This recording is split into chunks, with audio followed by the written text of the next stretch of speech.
I do want to talk about the other game, or the other team that was in that game about Mississippi State, because as I mentioned, I do my Saturday national radio show, Fox Sports Radio, and me and my partner, Arnie Spanier, we got into a little bit of a debate.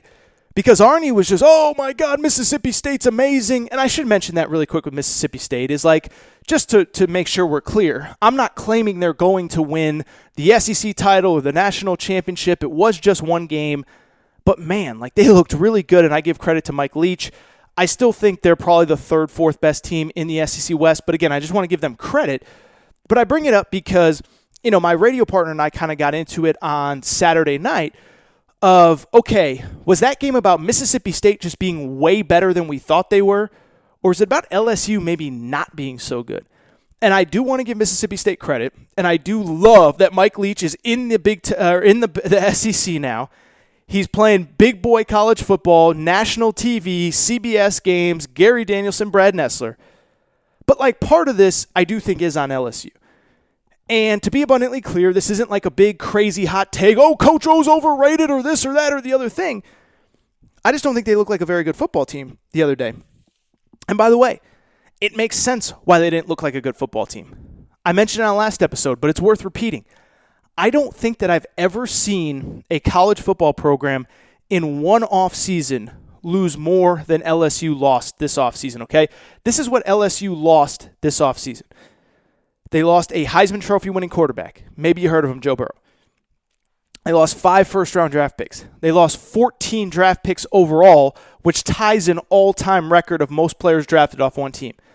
On top of that, their best offensive player that was coming back this year, Jamar Chase, opted out of the season, decided not to play. 2 other starters opted out of the season, decided not to play. On the defensive side, their best player, Derek Stingley Jr., did not play Saturday, was hospitalized. He appears to be okay. They said it was an illness not related to COVID, so we hope he's okay. Saw a report that he's doing fine. But think about everything they lost. And then on top of that, they also lost their offensive coordinator and their defensive coordinator. Gary Danielson talked about it during the show. He said he's gone back as far as he can. He has never seen one team lose more talent off one roster than LSU did last season relative to the draft picks and all that stuff, relative to the returning starters. So yeah, I get why LSU isn't good. But it doesn't change the fact that they did not look very good on Saturday, and I am kind of worried about them in the bigger picture. And it's funny because this is where, and we'll talk about it in a minute with Kentucky-Auburn, but like this is where like me actually, sitting down and watching the games makes a difference. Because if you watch that game closely, like, first of all, Miles Brennan, the new quarterback, statistically he was fine. Like he actually played pretty well according to the box score. But if you watch the game, it just didn't look right. He looked nervous in the pocket. He had happy feet. He was overthrowing the ball. He was underthrowing the ball. And he was kind of disappointing, relatively speaking. Now, I don't blame him because the offensive line was terrible. He got sacked 7 times. The offensive line couldn't block. The offensive line couldn't run block either. LSU averaged 2 yards per rush. And when I look at the whole situation at LSU, like I'm starting to think like I just don't think that's a very good football team. Like I said, don't let the stats fool you. A lot of them came when they were down big and they're throwing the ball and they're trying to move the ball down the field. But when you look at that team, quarterback didn't play well. Sacked 7 times. No running game to speak of. The defense seemed to have no idea how to slow down or stop Mississippi State. It was one play after the other, throwing the ball all over the field. And I just look at LSU and I just say, man, that does not look like a very good football team. Now, again, I understand that they lost a ton of talent off last year's team. But I also don't want to like oversell it the other way either. Alabama loses talent all the time. Alabama has 7, 8, 9, 10, 12 guys drafted every year. They have 4 or 5 first-rounders every year. And they still look pretty good, relatively speaking.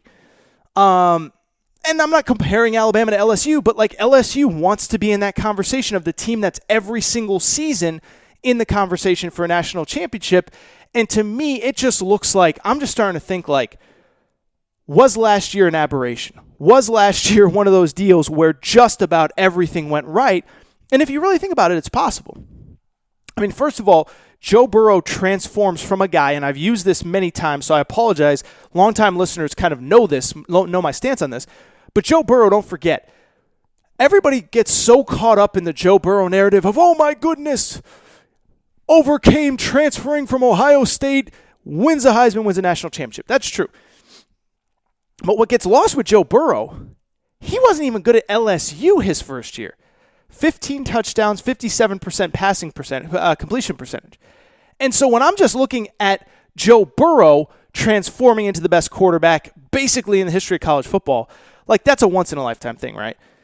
On top of that, you have this once-in-a-lifetime coordinator, Joe Brady, who comes in. Nobody hears of him. Now he's the Carolina Panthers offensive coordinator making $2 million a year.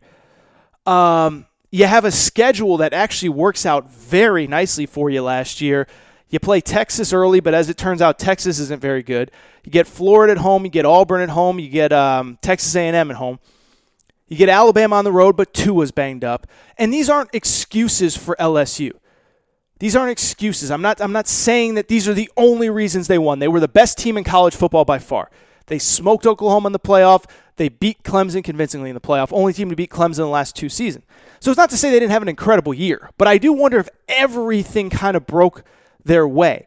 Because I will admit, with the way they recruit and the way Coach O talked this offseason.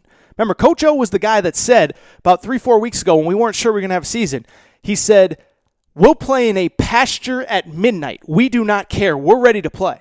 And so when I look at the situation since then, I was like, that did not look like a team that was ready to play in a pasture at midnight. And it goes back to what I said a minute ago, is that I do think that sometimes these great programs, right, Alabama has to reload every year. Clemson, Ohio State have to reload every year. And I was wondering if LSU was that kind of team, because every year Alabama, they might have a new quarterback, or they might have a new this, or they might have a new that, but athletically, they always look the same. Clemson, athletically, they always look the same. They're on a different level than everybody else in the ACC. Ohio State, same deal. And so with LSU, I expected that. That was not the case on Saturday.